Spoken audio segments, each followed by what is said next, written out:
महाराष्ट्र के deputy CM Ajit Pawar की मौत के बाद अब एक बड़ा सवाल खड़ा हो गया है। अजीत पवार के बाद कौन बनेगा नया डिप्टी सीएम? एनसीपी की कमान किसके हाथों में आएगी? कौन होगा अगला उत्तराधिकारी? दरअसल अजीत पवार बीजेपी की अगुवाई वाली महायुति सरकार में एक मजबूत स्तंभ माने जाते थे। 2023 में उन्होंने एनसीपी पर पूरी तरह कंट्रोल हासिल किया और 2024 में चुनाव आयोग से पार्टी का नाम और चुनाव चिन्ह भी अपने गुट के नाम करवा लिया। ऐसे में उनके अचानक निधन से सरकार और पार्टी दोनों के सामने लीडरशिप का एक बड़ा संकट खड़ा हो गया है। डिप्टी सीएम पद के लिए नया चेहरा चुनना सिर्फ सत्ता का सवाल नहीं बल्कि राजनीतिक संतुलन का भी मामला है। तो इससे पहले अजीत पवार के परिवार के बारे में जान लेते हैं। अजीत पवार के पिता अनंतराव पवार थे और चाचा एनसीपी के संस्थापक शरद पवार हैं। अजीत पवार की मां आशा ताई पवार हैं। उनके भाई श्रीनिवास पवार बिजनेस से जुड़े हैं। वहीं उनकी बहन विजया पाटिल मीडिया फील्ड में एक्टिव थी, जिनका अब निधन हो चुका है। सांसद सुप्रिया सुले अजीत पवार की चचेरी बहन है। अजीत पवार की पत्नी सुनेत्रा पवार भी एक्टिव राजनीति में हैं और मौजूदा वक्त में वो राज्यसभा की मेंबर हैं। अजीत पवार के 2 बेटे हैं, जिसमें जय पवार बिजनेसमैन हैं और दूसरे बेटे पार्थ पवार राजनीति में हैं और लोकसभा चुनाव भी लड़े थे लेकिन हार गए थे। अजीत पवार के चाचा शरद पवार महाराष्ट्र की राजनीति के सबसे सीनियर और प्रभावशाली नेताओं में गिने जाते हैं, जबकि भतीजे युगवेंद्र पवार भी पारिवारिक और राजनीतिक आयोजनों में दिखते हैं।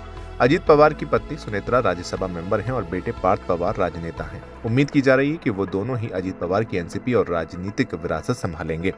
लेकिन सबसे पहले सामने 3 नाम आते हैं: अजीत पवार की पत्नी सुनेत्रा पवार और उनके 2 बेटे जय पवार और पार्थ पवार। इसके अलावा एक और नाम आता है अजीत पवार के भतीजे युगेंद्र पवार का, जिनको नजरअंदाज नहीं कर सकते।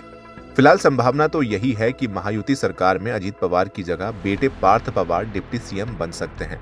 ऐसा इसलिए क्योंकि पार्थ पवार राजनीति में एक्टिव हैं और 2019 में मावल निर्वाचन क्षेत्र से लोकसभा चुनाव लड़ चुके हैं। हालांकि अजीत पवार की पत्नी की संभावनाएं भी ज्यादा हैं, क्योंकि सुनेत्रा पवार एक सामाजिक कार्यकर्ता हैं और राज्यसभा सांसद भी हैं।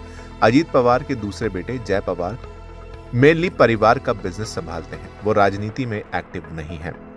हालांकि अजीत पवार के निधन के बाद डिप्टी सीएम पद और एनसीपी की कमान को लेकर फैसला आसान नहीं होगा। बीजेपी और महायुति सरकार के सहयोगियों की भूमिका भी इसमें अहम होगी। आने वाले दिनों में यह साफ हो जाएगा कि पार्टी परिवार के किसी सदस्य को आगे बढ़ाती है या फिर किसी अनुभवी नेता को जिम्मेदारी सौंपती है।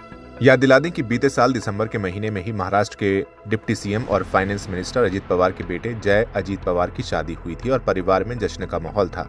बहरीन में हुई उनकी शादी काफी चर्चा में रही थी। इस शादी में पूरा परिवार शरीक हुआ था। सुप्रिया सुले ने भी इस शादी की झलकियां शेयर की थी। इसके अलावा अजीत के बेटे जय ने भी कई तस्वीरें शेयर की थी। आपको बता दें, ऋतुजा पाटिल जय पवार की छोटी बहू हैं। जय से शादी के बाद वो पवार परिवार का हिस्सा बनी। सांसद सुप्रिया सुले की जानकारी के मुताबिक वो प्रवीण पाटिल की बेटी हैं, जो एक सोशल मीडिया कंपनी चलाते हैं। फिलहाल इस वीडियो में इतना ही। आप क्या कहेंगे कमेंट सेक्शन में लिखकर जरूर बताएं। वीडियो को लाइक करें, शेयर करें और चैनल को सब्सक्राइब करना बिल्कुल न भूलें।